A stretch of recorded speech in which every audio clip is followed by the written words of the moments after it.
Even if dad is not a weekend warrior, a GoPro is a good camera to take to soccer games, vacations, or just for playing around with the kids.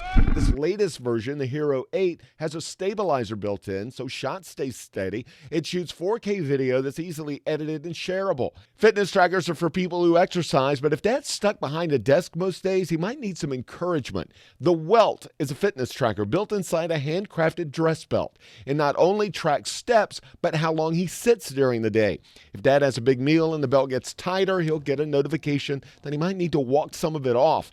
The extra smart wallet is slimmer than the one he's probably using now. It'll hold a few credit cards, driver's license, and some cash, but it also has a tracker, so if he misplaces it, he can use an app on his phone to find it. Dad might also like to improve the Wi-Fi in the house, and a mesh router system like this one from Samsung will ensure everyone gets a good internet connection. Made especially for larger homes, you put these SmartThings extenders in different areas of the house. It'll keep games playing and people connected and movie streaming for the entire family. He's familiar with Alexa, but a little-known Echo device, the input takes up less room than other Alexa gadgets.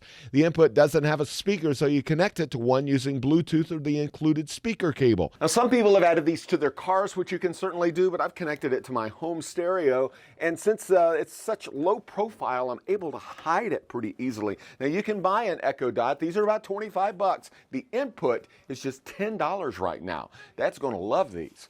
And for more gift ideas for dad, mom, and anyone on your list, you can go to my blog, whatthetech.tv. That is What the Tech. I'm Jamie Tucker.